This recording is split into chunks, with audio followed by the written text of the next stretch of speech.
Hello everyone, welcome to Black Mirror horror. कैसे हैं आप सब? आई होप आप सब ठीक होंगे। आज मैं आप सभी के लिए एक नई कहानी लेकर आई हूँ। बहुत सारे लोग फॉरेस्ट पे स्टोरीज की रिक्वेस्ट कर रहे थे, तो ऐसी ही एक कहानी आप सभी के लिए आज मैं लेकर आई हूँ और उम्मीद करती हूँ कि आपको ये कहानी पसंद आएगी। कहानी पसंद आए तो इस वीडियो को लाइक और चैनल को सब्सक्राइब ज़रूर कीजिएगा।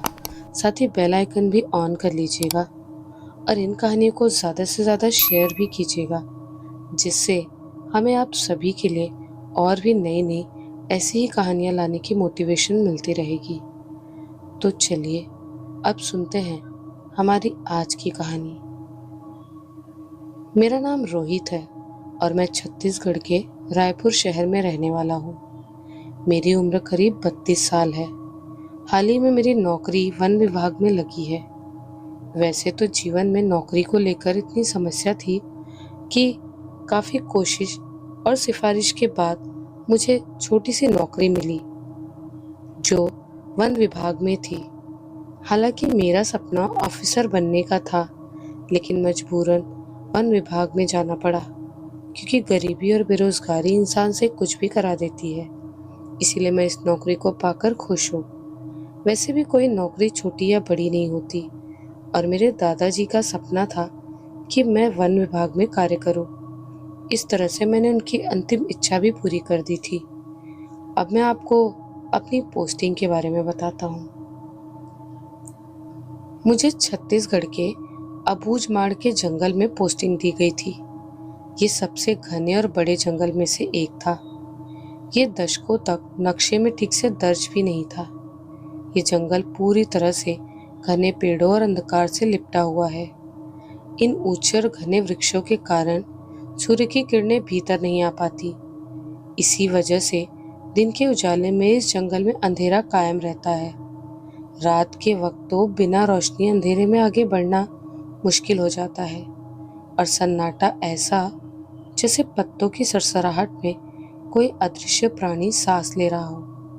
और यहाँ के सन्नाटे में इंसान खुद की धड़कनों की आवाज सुनाई दे जाए, किंतु ज्यादातर दिन भर पक्षियों का चहचहाना ही सुनाई देता है। ट्रेनिंग के दौरान जब मैं उस घने जंगल को देख रहा था तो मैं भीतर तक घबरा गया था, क्योंकि मैं बचपन से शहर में रहा हूँ तो जंगल से फिल्मों और रील्स में ही देखा है। आज वास्तविकता में जंगल की विशालता को देख पा रहा था। ये जंगल काफी बड़े क्षेत्रफल में फैला हुआ था। आंखों से देखने पर लगे जैसे उसकी कोई सीमा ही ना हो। उस क्षण मुझे लगा कि इस बीहड़ जंगल में नौकरी करना मेरे लिए केवल कठिन ही नहीं बल्कि मौत से टकराने वाला कार्य होने वाला था। हालांकि इस विशाल जंगल की निगरानी के लिए 2 भाग बने थे, जिसमें से उत्तर की तरफ मुझे निगरानी के लिए मिला था और दक्षिण की तरफ किसी और कर्मचारी को। मेरी ड्यूटी रात्रि में तय थी। हालांकि मैंने कई लोगों से इस जंगल के बारे में किंवदंती भी सुन रखी है, लेकिन मैं विश्वास नहीं करता। जब मैं पहले दिन दफ्तर आया तो जंगल केवल अंधकार से नहीं बल्कि अनिश्चितता से भी भरा हुआ था। वृक्षों की शाखाएं सिर के ऊपर इस तरह झूलती प्रतीत होती थी मानो वे रास्ता रोकने के लिए हो। तेज हवा में पत्तों की सरसराहट किसी फुसफुसाहट जैसी लगती थी। सूर्य अस्त के बाद वास्तव में अनुभव हुआ यहाँ रात में गश्त लगाने का विचार केवल शारीरिक चुनौती नहीं था बल्कि मानसिक रूप से भी भयावह था। अंधकार, सन्नाटा और हिंस्र पशुओं की मौजूदगी तीनों मिलकर उस जंगल को और भयावह बना रहे थे। यहाँ मेरे साहस से अधिक धैर्य की परीक्षा होने वाली थी। ट्रेनिंग के दौरान मुझे सभी कार्य को विस्तार से समझा दिया गया था। मुझे रात में कुल 3 बार 1.5 घंटे के अंदर 4 किलोमीटर दूर तक की पहाड़ी का गश्त लगाना था और साथ ही यहाँ बने पुराने योगिनी मंदिर पर विशेष निगरानी करनी थी। ये जानकर कुछ राहत अवश्य हुई कि मुझे केवल 3 ही गश्त लगाने थे, परंतु वो राहत भी क्षणिक थी। क्योंकि मैं भली भांति जानता था कि इन 3 गश्तों में ही मेरी डर से हालत खराब हो जाएगी, और ख़ास कर ध्यान देने को कहा था कि यदि कोई इंसान जंगल में दिखे तो तुरंत ही सूचना फॉरेस्ट डिपार्टमेंट में दे देना, ताकि टीम वहां जल्दी पहुंच जाए, क्योंकि यहाँ गुप्त रूप से जानवरों की तस्करी भी हो रही है और मंदिर को क्षति भी पहुंचाया जा रहा है, उसका धन लूटकर। इन पर निगरानी करना बहुत ज़रूरी है। मुझे जंगल के पास ही छोटा सा दफ्तर दिया था, जिसमें रात में रुकने की व्यवस्था थी। ज़रूरत के समय पड़ने पर सभी सामान मौजूद थे, जैसे जंगली जानवर को दूर कैसे भगाना है, कुछ मशाल, इमरजेंसी लाइट और एयर गन जैसे चीज़ें थी। शाम के 8 बजे पहले मैंने दफ्तर की साफ सफाई की। वहाँ सारी चीज़ें अस्त व्यस्त पड़ी थी। मैं सफाई कर रहा था कि दफ्तर के अंदर कोई आया। वो भी मेरी तरह एक कर्मचारी था। उस आदमी ने पहले मुझे देखा। उसके हाथ में राइफल थी, जिसे कपड़े से साफ कर रहा था। उस आदमी ने मुझे एक नज़र से देखा और अपनी राइफल साफ करते हुए कहा, लगता है तुम यहाँ पर नए आए हो। मैंने तुरंत कहा, हाँ, आज से मेरी पोस्टिंग यहाँ पर हुई है। वो आदमी तुरंत बोल पड़ा, तब तो तुम्हें कुछ खास ध्यान और अहम बातों का काफ़ी ध्यान रखना पड़ेगा, जो यहाँ पर कोई नहीं बताता। मैंने असमंजस भरे भाव के साथ कहा, कौन सी अहम बातें?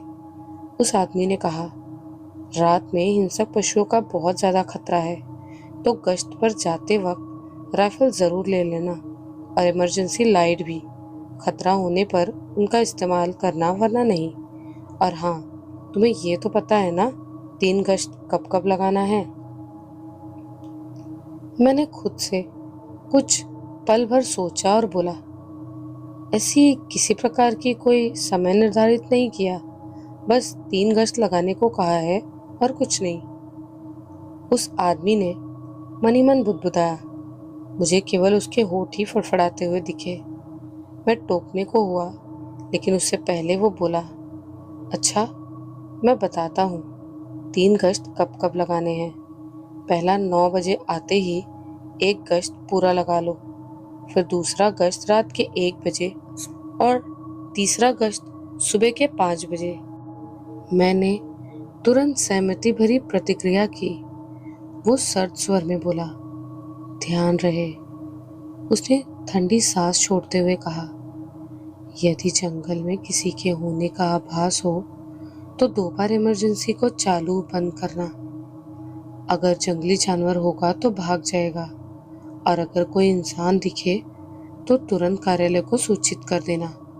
सबसे मुख्य बात, हाँ, 3 किलोमीटर दूर पर वो योगिनी मंदिर है, उसके भीतर प्रवेश मत करना, और कभी गलती से आगे मत बढ़ना, चाहे कुछ भी क्यों ना दिख जाए।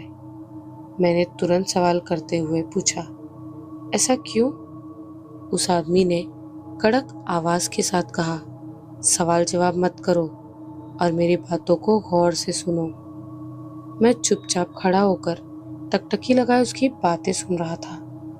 उस आदमी ने आगे कहा, इन बातों को पालन करने में कोई भूल मत करना, वरना अंजाम बहुत बुरा होता है, क्योंकि यहाँ 3 कर्मचारी ने ऐसे परिणाम को भोग लिया है। मैंने हैरानी के साथ कहा, ऐसा क्या हुआ था? उसने सर्द और गंभीरता भरी आवाज में कहा, उन दोनों को अपने प्राण गंवाने पड़े। ये सुनते ही मेरे शरीर में सिहरन दौड़ गई। उसकी बातों ने मेरे मन पर गहरे निशान छोड़ दिए थे। मैं कुछ पूछने ही वाला था कि वो अचानक मेरी ओर तीखी दृष्टि से देखता हुआ बोला, सब्र रखो, इन प्रश्नों के उत्तर तुम्हें शीघ्र ही मिलेंगे, समय आने दो। इतना कहकर वो वहां से प्रस्थान कर गया। मैं अवाक खड़े होकर उसकी बातों से खोया हुआ था, मानो एक अजीब सी निस्तब्धता छा गई। कुछ क्षण बाद जब मेरी नजर घड़ी पर पड़ी तो समय 8:30 बज चुके थे।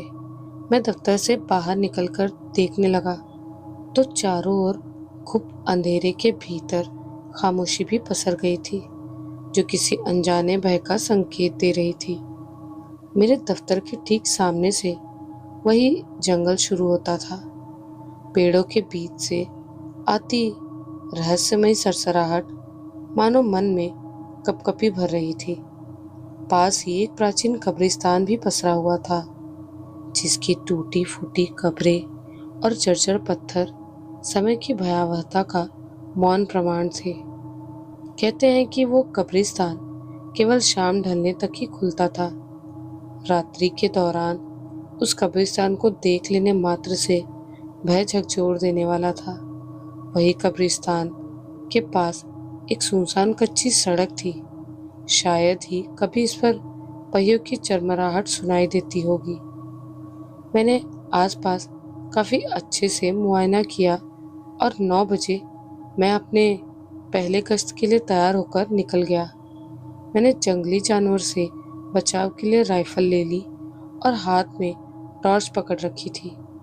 मेरे कदम जंगल की खामोशी को तोड़ते हुए आगे बढ़ रहे थे। टॉर्च के रोशनी से इधर उधर देख रहा था मैं।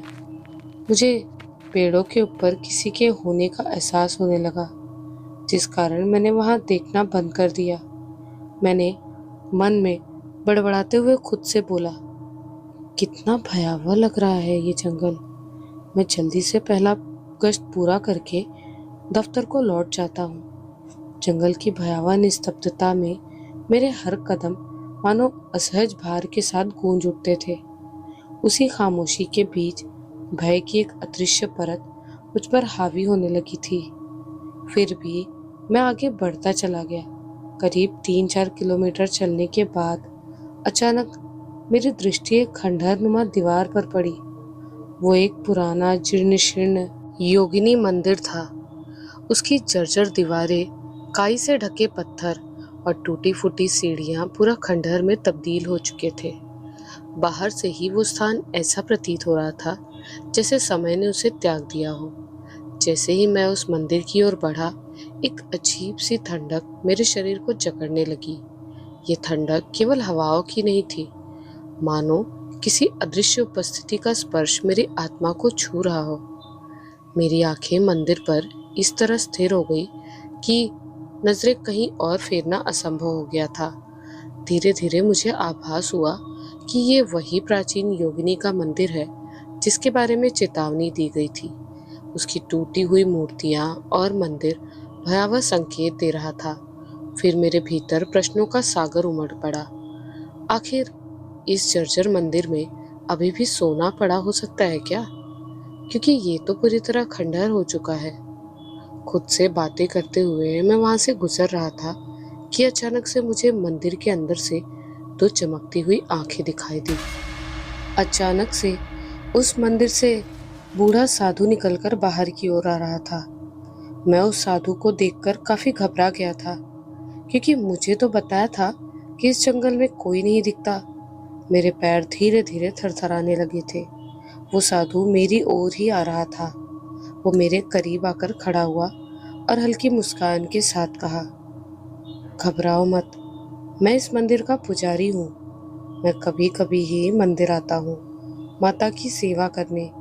गांव के सरपंच से विनती की थी इसकी मरम्मत करवाने की, लेकिन कोई सुनता ही नहीं। मैं चुपचाप खड़ा होकर उस साधु की बातें सुन रहा था। वो साधु आगे बोला, ठीक है, तुम अपनी ड्यूटी करो। इतना कहकर वो साधु वहां से चला गया। मैंने भी ज्यादा न सोचते हुए वहां से जल्दी जल्दी अपने कदम आगे बढ़ाने लगा। मैं तेज कदमों से चलता हुआ दफ्तर पहुंच गया और अंदर गेट बंद करके ही खुद की घबराहट को शांत किया। हालांकि मेरे मन से वो डर निकल गया था। बाकी तो मुझे जंगल में किसी तरह की कोई गड़बड़ी नहीं दिखी। गश्त पूरा करने के कारण बाहर की सर्दी मुझे कपकपा रही थी। मैंने तुरंत आग जलाई और आराम से टेबल पर बैठकर कुछ लिफाफे में रखे कागजों में पढ़ने लगा। दफ्तर के भीतर मच्छर थे जो बुरी तरह मुझे काट रहे थे। कभी कभी जंगल के भीतर जंगली जानवरों की आवाजें सुनाई देती। कभी तो ऐसा एहसास होता जैसे वो दफ्तर के बाहर ही गर्जन कर रहे हो। लेकिन मैं शांति से अंदर ही बैठा रहा। आखिर मुझे अपने जान को जोखिम में नहीं डालना था। रात्रि का समय गहराता चला जा रहा था। घड़ी की सुइयां 1 बजे का घंटा बजा चुकी थी। उस निस्तब्ध अंधेरे में मुझे अपने दूसरे गश्त पर निकलना था। समय का पालन करते हुए मैंने आवश्यक सामान लिया और दफ्तर से बाहर कदम रख दिया। बाहर का वातावरण एकदम सुनसान प्रतीत हो रहा था। वहां उल्लुओं और सियारों के चिल्लाने की आवाज सुनाई देती। गहन सन्नाटा फैल रहा था, मानो जंगल भी निद्रा में डूबी हो। मैंने सतर्क दृष्टि से चारों ओर निगाह दौड़ाई। यह आशंका मन में बनी हुई थी कि कहीं कोई हिंस्र पशु या अज्ञात जीव छिपकर न बैठा हो, परंतु दृष्टि जहां तक जाती वहां तक केवल वीरानता ही दिख रही थी। कोई जानवर, कोई हलचल, दूर दूर तक कुछ नहीं दिखे। मैं टॉर्च की मध्यम रोशनी के सहारे आगे बढ़ने लगा। इस बार मन में पूर्ववत घबराहट नहीं थी, लेकिन जंगल इतना घना था कि सूरज की तरह चांद की शीतल रोशनी भी यहाँ तक पूर्णतः नहीं पहुँच पा रही थी। मैं सावधानी पूर्वक आगे बढ़ ही रहा था कि अचानक पत्तों की हल्की सी तीव्र सरसराहट हुई, जिससे मेरा ध्यान उस ओर गया। मैंने टॉर्च की किरणें उस ओर डाली तो कुछ भी दृष्टिगोचर न हुआ। मैंने मन ही मन सोचा, शायद कोई छोटा जानवर होगा। फिर आगे बढ़ने लगा, परंतु कुछ ही पलों के पश्चात मुझे ऐसा भास हुआ मानो कोई अदृश्य छाया मेरा पीछा कर रही हो। पत्तों की सरसराहट बार बार कानों के पास गूंज रही थी। तभी पीछे से वृक्ष की डालियों के हिलने की ध्वनि हुई। मैंने तुरंत चौंक कर इमरजेंसी लाइट का प्रकाश उस वृक्ष की ओर डाला। मेरी दृष्टि उसके तने पर टिक गई। एक क्षण को ऐसा प्रतीत हुआ मानो कोई आकृति वहां छिपी खड़ी हो। मैंने स्वयं को संयत रखते हुए कुछ पल उसी ओर दृष्टि गड़ाए रखी, किंतु कोई हलचल दोबारा नहीं हुई। मैंने मन को समझाते हुए कहा, यह जंगल है, यहाँ पर ऐसा होना आम बात है, मुझे ज्यादा घबराना नहीं चाहिए। मैंने वहां से आगे बढ़ जाने का निश्चय किया, किंतु मार्ग पर आगे बढ़ते ही फिर वही विचित्र अनुभूति हुई। इस बार का अनुभव काफी अलग था। ऐसा लग रहा था जैसे मानो कोई मेरे बेहद पीछे खड़ा हो। जब भी मुड़कर देखता, नितांत शून्यता और सन्नाटा ही मिलता। मैंने अपने व्याकुल मन को शांत करने का भरसक प्रयास किया, किंतु आगे बढ़ते दौरान प्रत्येक क्षण मुझे कदमों की अनजानी आहट सुनाई देती रही। अचानक से जंगल के सन्नाटे को भंग करते हुए एक डरावनी और रहस्यमयी हंसी गूंज पड़ी।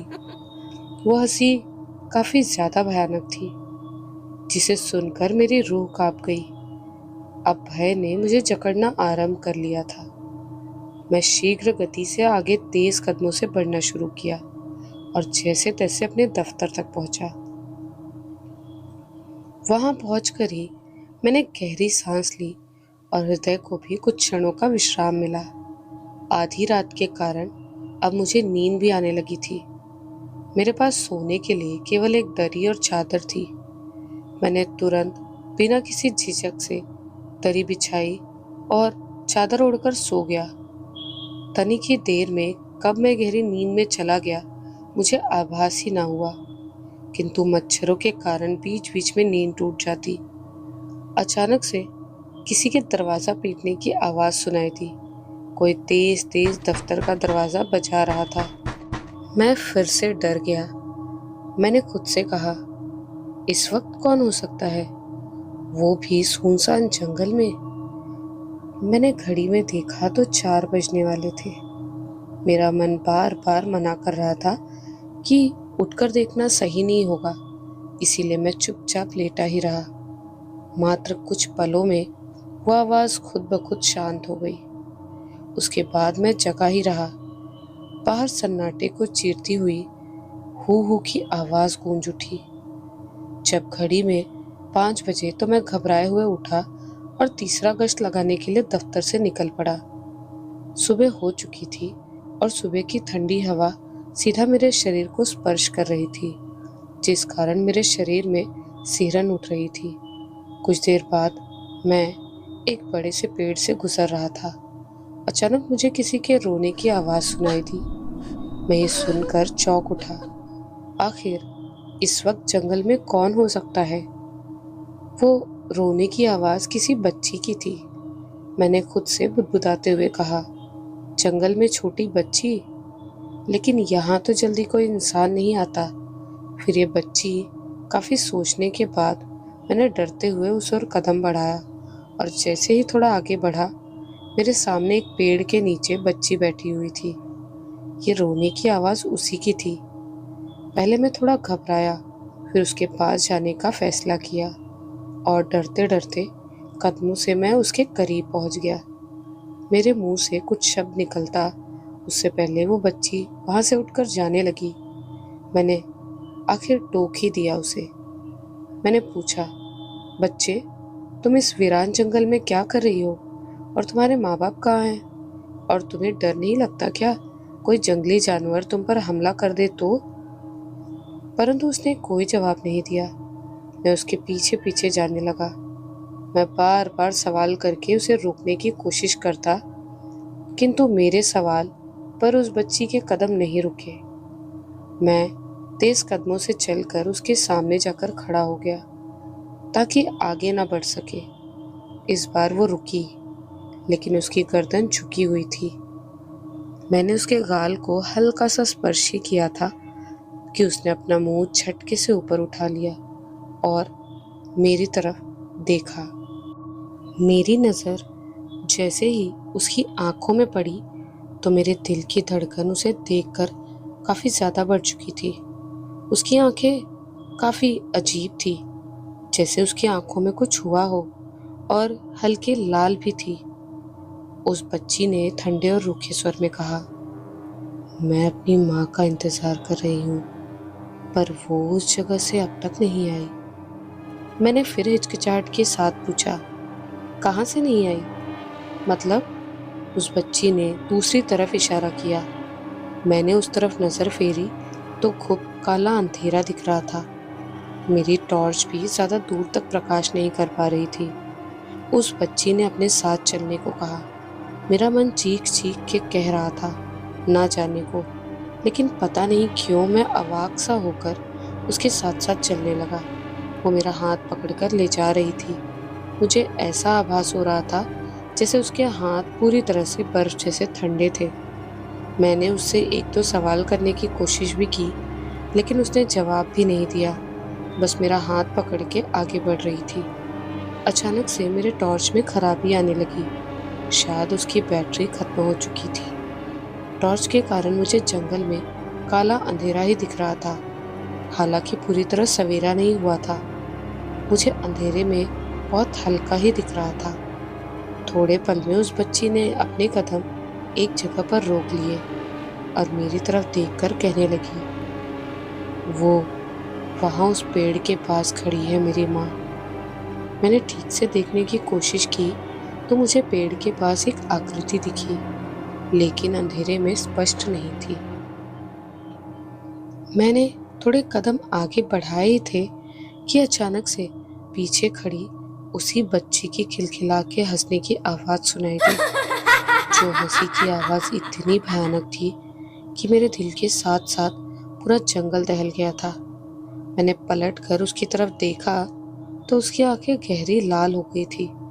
अंधेरे में उसकी आंखें पूरी तरह से चमक रही थी, मुझे भी घूर रही थी। इससे पहले मैं वहां से भाग पाता, तभी उसने मुझे जोर का धक्का दे दिया और मैं एक गहरे गड्ढे में गिर पड़ा। और उस वक्त वो बच्ची काफी भयानक और डरावने रूप में दिख रही थी। मेरे भीतर तक की रूह कांप चुकी थी। उसकी हंसी और मन में खौफ भर रही थी। कुछ ही क्षण में वो वहां से गायब हो गई। मैंने डर से घबराए हुए उस गड्ढे से निकलने की कोशिश करने लगा और अंततः मैं सफल हुआ और सीधा दफ्तर की ओर भागा। इसके बाद मैंने वहां जाकर गहरी सांस ली और इतना समझ गया था कि ये जंगल बेहद ही खतरनाक है और यहाँ भयानक आत्माओं का भी प्रकोप है। अब मेरी इस नौकरी को छोड़ने का विचार करने लगा, लेकिन बेरोजगारी के दाग के कारण मैं चाह कर भी इस नौकरी को नहीं छोड़ सकता था। पर अब इस भयानक जंगल में गश्त लगाने में मेरे प्राण सूख रहे थे। अगले दिन मजबूरी में मैं दफ्तर पर रुका हुआ था और बेमन से गश्त लगाने के लिए निकल पड़ा। एक अजीब सा भय मेरे अंदर घर कर गया था। मैं टॉर्च की रोशनी के साथ साथ सीधा चलते जा रहा था, परंतु आज कुछ अजीब नहीं दिखा। यही सोचा था कि मैं उस योगिनी के मंदिर की तरफ से गुजर रहा था, तभी कुछ दूर पर कुछ हलचल हुई। साथ ही एक अजीब सी सुनाई दी आवाज, जैसे कोई कुल्हाड़ी से कुछ काट रहा हो। मैंने तुरंत हैरानी के साथ कहा, जरूर कोई पेड़ काट रहा है। मुझे तुरंत जाकर देखना चाहिए ताकि मुझे पता रहे कि यहाँ क्या हो रहा है। पर मुझे याद आया कि मुझे इस रास्ते से आगे बढ़ने के लिए उस आदमी ने मना किया था। मैं कुछ पल सोच रहा था, लेकिन मेरा मन नहीं माना और मैं उस कुल्हाड़ी की आवाज़ की तरफ बढ़ने लगा। मुश्किल से 5 मिनट चला ही था कि अचानक सामने का नज़ारा देखकर मेरी आंखें हैरानी से फैल गई। मेरी आंखों के सामने एक लड़की ज़मीन पर पड़ी थी।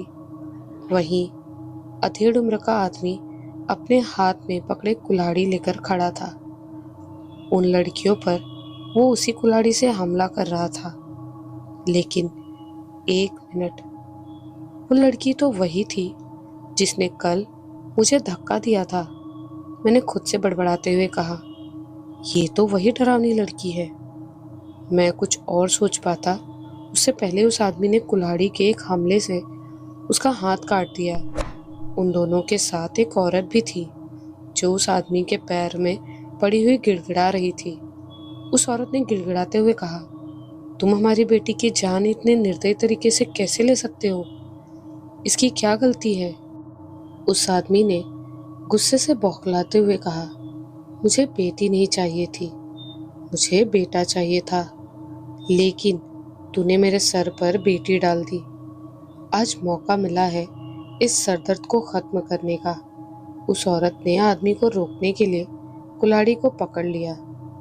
इससे गुस्से से बौखलाया हुआ उस आदमी ने एक जोर का धक्का दिया, लेकिन उस औरत ने विरोध करना नहीं छोड़ा। गुस्से में उस आदमी ने औरत की गर्दन पर कुल्हाड़ी चला दी। वो औरत जमीन पर पड़कर तेजी से चटपटाने लगी।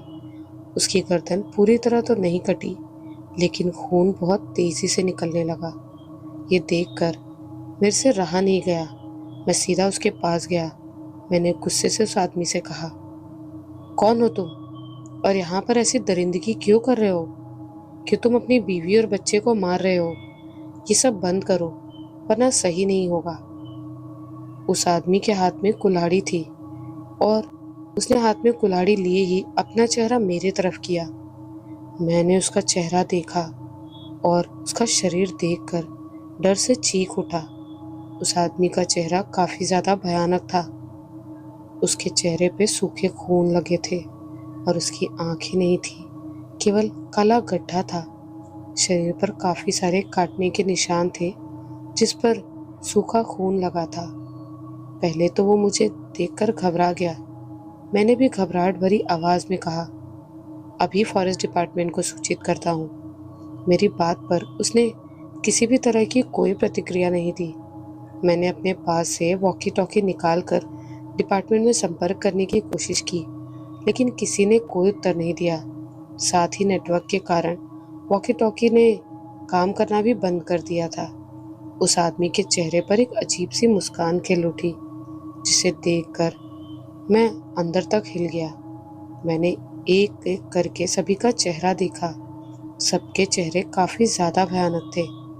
ऐसा लग रहा था जैसे वो कई साल पहले ही मर चुके हों। मैं डर के मारे धीरे धीरे पीछे हटने लगा। उस डरावने आदमी के चेहरे पर भयानक सी मुस्कान फैल गई। वो कुल्हाड़ी को घसीटता हुआ मेरी तरफ बढ़ने लगा। वहीं डर के माहौल को बढ़ाने का काम उसकी बीवी और बच्ची ने किया। वो दोनों भी उठ गए थे। वो आदमी धीरे धीरे मेरे पास आने की कोशिश कर रहा था। उसकी बेटी, जिसके हाथ काट दिए थे, वो डरावने स्वर में बोली, पापा, मुझे भूख लगी है, मुझे मांस खाना है। वो लड़की खड़ी तो नहीं हो पा रही थी क्योंकि पहले ही पैर कट चुके थे। वो जमीन पर घिसटते हुए मेरी तरफ बढ़ रही थी, जैसे वो मुझे मार देना चाहती हो। बल्कि तीनों लोग मेरी तरफ बढ़ रहे थे। मैं बिना कुछ सोचे वहां से भागने लगा। वो आदमी भी कुल्हाड़ी लेकर मेरे पीछे भागना शुरू कर दिया। मैंने भागने में पूरी जान लगा दी। अगर एक पल भी सांस लेने के लिए रुकता तो ये लोग मेरी जान ले लेते। मैंने भागते हुए योगिनी के मंदिर तक पहुंच गया था। वो लोग भी वहां तक आ गए थे। मैंने तुरंत विचार किया, मैं अगर भागते हुए सीधा दफ्तर गया तो बीच रास्ते में ही मार देंगे मुझे। मुझे इस मंदिर में छुप जाना चाहिए। मैं तेजी से उस मंदिर के अंदर घुस गया। मंदिर के भीतर घुसने के बाद पीछे पलट के देखा तो वो तीनों लोग मंदिर के बाहर ही खड़े होकर मुझे पुकार रहे थे। अगर वो मुझे पकड़ लेते तो मेरे भी शरीर के कई सारे टुकड़े कर देते। अच्छी बात ये थी कि वो योगिनी की शक्ति के कारण अंदर प्रवेश नहीं कर पा रहे थे। ये देखकर मेरी जान में जान आई, किंतु मेरी सांसें अभी भी काफी तेज चल रही थी। पूरा शरीर पसीने से भर गया था और घबराहट अभी भी कम होने का नाम नहीं ले रही थी। वो मंदिर काफी वीरान था। अंधेरे में कुछ स्पष्ट तौर पर नजर नहीं आ रहा था। मैं चुपचाप एक कोने में जाकर बैठ गया और यहाँ से निकलने के बारे में सोचते हुए मन में बोला, अब सुबह होने का इंतजार करना चाहिए। अभी बाहर जाना बिल्कुल सही नहीं होगा। थोड़ा शांत हुआ ही था कि मुझे काफी देर से ऐसा अनुभव होने लगा जैसे वहां कोई मेरे पे नजर रखे हुए है। कुछ देर बीते ही होंगे, अचानक से मेरे कानों में किसी आदमी के बुदबुदाने की आवाज सुनाई देने लगी। यह आवाज मंदिर के भीतर से ही आई थी। मैंने घबराते हुए मन में कहा, कहीं वो बुरी आत्मा मंदिर में तो प्रवेश नहीं कर गई ना। फिर थोड़ा हिम्मत करने के बाद मेरे मन ने कहा, मुझे देखना ही पड़ेगा क्योंकि ये मेरी ड्यूटी भी है। मैंने ना चाहते हुए अपनी जगह से उठकर मंदिर के अंदर धीमे कदमों से बढ़ने लगा। मंदिर के भीतर का वातावरण रहस्यमय ही नहीं, डरावना भी था। दीवारों पर जमी कालिक जैसे बीते दिनों की कहानी फुसफुसा रही हो और चलती हुई अगरबत्तियों की गंध हवा में तैर रही थी। अचानक मुझे गर्भगृह की ओर कुछ आभास हुआ। मैं उस ओर बढ़ पड़ा। गर्भगृह की ओर जाती सकरी राह में हल्की सी पीली रोशनी थी, जैसे किसी बुझते दीपक की फड़फड़ाती लौ ने उजाला कर रखा हो। गर्भगृह में रखी योगिनी की विकराल मूर्ति जो आंखों में क्रोध लिए खड़ी थी, उस रोशनी में ज्यादा कुछ नहीं दिख रहा था। बाकी कोने में तो वही घना अंधेरा पसरा हुआ था। अचानक से उस कोने की तरफ से एक आकृति दिखाई दी। मैं तुरंत घबरा गया। उसी कालेपन के भीतर उसकी आंखें चमकी। मैंने अपने पास टॉर्च टटोल के देखा, लेकिन शायद वो भागते वक्त ही गिर चुकी थी। मुझे एक हल्की सी हंसी सुनाई दी जो काफी धीमी थी पर भयानक थी। ये किसी आदमी की हंसी थी। मैंने डर के मारे घबराते हुए कहा, कौन हो? कौन है? आवाज दीवारों से टकरा कर लौटी, लेकिन किसी ने कोई जवाब नहीं दिया। अचानक उस कोने से वही साधु बाहर निकल कर आया जो खुद को इस मंदिर का पुजारी बता रहा था। हल्की रोशनी में उसका चेहरा काफी भयानक लग रहा था। मैंने देखा एक भयानक से दिखने वाली औरत जमीन पर बैठी हुई किसी का मांस चबा रही थी। मुझे जैसे ही ये महसूस हुआ कि वो मुझे देख रही है, शायद उसे मेरा आभास हो गया था, तो तुरंत उसने पीछे मुड़कर मेरी तरफ देखकर खौफनाक तरीके से मुस्कुराने लगी। उसकी मुस्कान काफी ज्यादा खतरनाक थी। उसके हाथों में इंसान की आंत थी जिसे वो बुरी तरह चबा रही थी। मैं जल्दी से उस गर्भगृह के अंदर की ओर भागा। मुझे लगने लगा कि शायद भीतर की तरफ भागकर मैंने गलती कर दी, लेकिन मुझे पीछे के रास्ते से निकलने का मार्ग मिल गया। मैं पूरी फुर्ती के साथ वहां से निकलकर भागने लगा।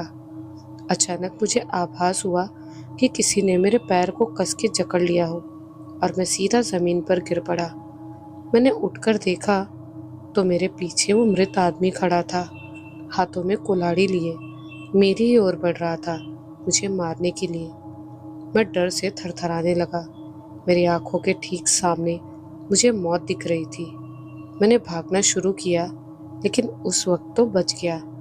लेकिन इस बार मुश्किल लग रहा था, क्योंकि जमीन के भीतर से भयानक हाथ निकल रहे थे, जो मेरे पैर को पकड़ ले रहे थे और मैं सीधा मुंह के बल गिर रहा था। मेरी हिम्मत टूटती नजर आ रही थी। मैंने भागने की लाख कोशिश की, लेकिन मैं असफल रहा। तभी मुझे वही साधु दिखा। उसे अचानक देखकर मैं काफी हैरान हो गया। उस साधु के आते ही मानो सब कुछ थम सा गया। मैं जमीन पर बेबस पड़ा था, क्योंकि पैर जकड़ा हुआ था। उस साधु ने मुझे आजाद किया और कहा, जितनी जल्दी हो सके उतनी जल्दी यहाँ से भागो, वरना मौत तुम्हारे बेहद करीब है। उस साधु की बात सुनकर मैं पूरे जी जान से दफ्तर की ओर भागने लगा। रास्ते में मेरे पैर लड़खड़ाते, लेकिन फिर भी जैसे तैसे करके मैं दफ्तर पहुंच गया। मैं उस साधु के कारण ही बच पाया था, वरना मेरी भी मौत वहीं हो जाती। इसके बाद मैंने वो नौकरी छोड़ दी। भले ही मैं कम कमाता हूँ, लेकिन ऐसे खतरनाक जगह नौकरी नहीं कर सकता जहाँ पर जान का डर बना रहे। इसीलिए अब मैं प्राइवेट नौकरी कर रहा हूँ और मैं अपनी लाइफ में काफ़ी खुश हूँ। हालांकि मैं ज़िंदगी में कभी वो पल नहीं भूल सकता जिसने मुझे भीतर तक झकझोर के रख दिया था। अब इसी के साथ इस कहानी को मैं यहीं पे विराम देती हूँ। आपको ये कहानी कैसी लगी हमें कमेंट्स में ज़रूर बताइएगा। और अगर आपके साथ भी ऐसी कोई भयानक घटना हुई हो तो आप हमें हमारे ईमेल या इंस्टाग्राम पे शेयर कर सकते हैं। हम आपकी कहानियों को लोगों तक भी ज़रूर पहुंचाएंगे और साथ ही आपको उस कहानी का क्रेडिट भी ज़रूर मिलेगा। तो इसी के साथ मैं मिलती हूँ आप सभी से एक नए वीडियो में, कुछ ऐसी ही नई और खौफनाक कहानियों के साथ। जय बाबा महाकाल।